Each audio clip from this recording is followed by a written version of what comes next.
Evan, good to have you with us. Were you surprised when you saw this statement, even though there's been all this weeks of speculation? No, I wasn't.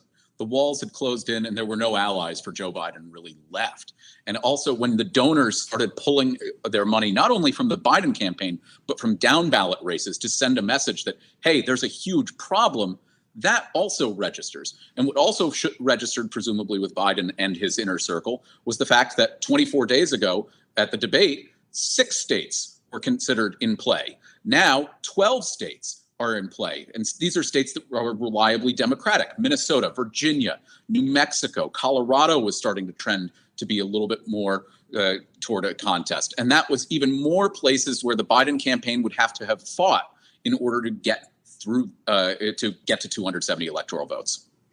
You mentioned those lack of allies, and that became really apparent in the last 3 to 4 days when we had those big name Democrats, essentially either through media leaks or actually publicly, in the case, for example, of Adam Schiff, come out and say something.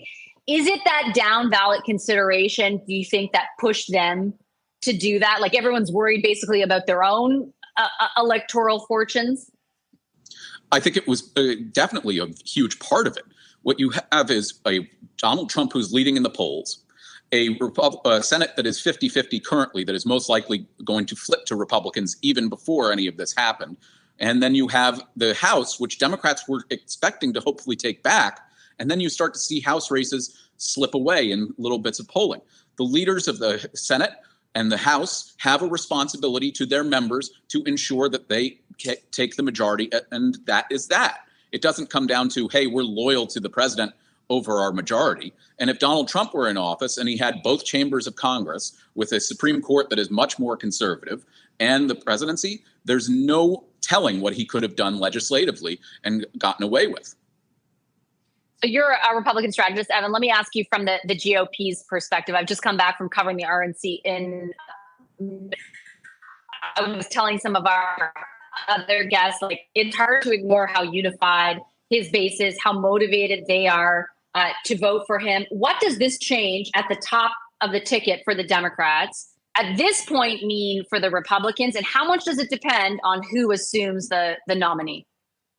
Well, first, Democrats are trying to unite after being completely in a civil war for the last 24 days. And Republicans, you've seen it already with Donald Trump and other senators and high-profile Republicans saying that Joe Biden should step down.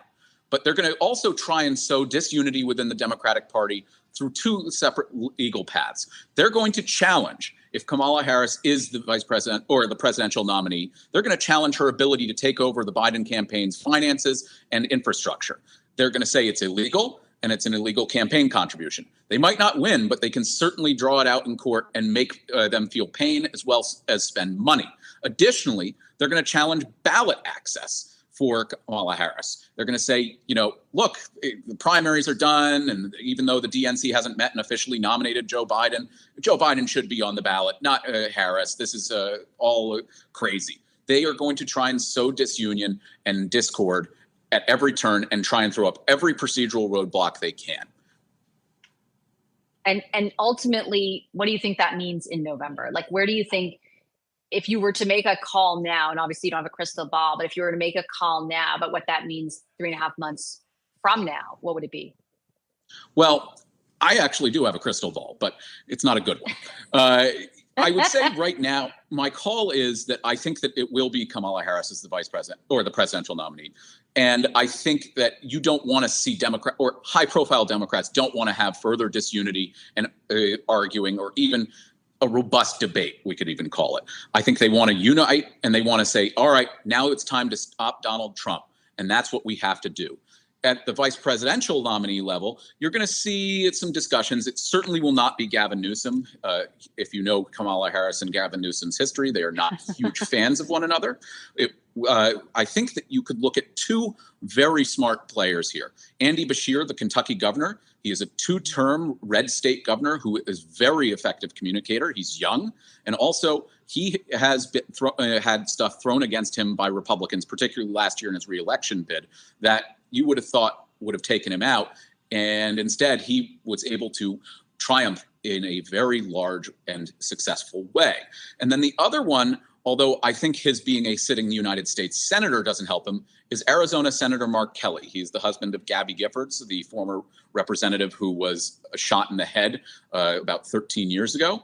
He is a former astronaut and a Navy pilot, and he is a very likable figure for most people when they hear him. Obviously, you have J.B. Pritzker, Gretchen Whitmer, and others who are being talked about, but I would say it would be very smart for Democrats to go with Andy Beshear.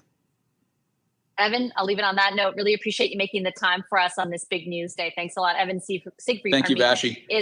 Thank you, a Republican strategist.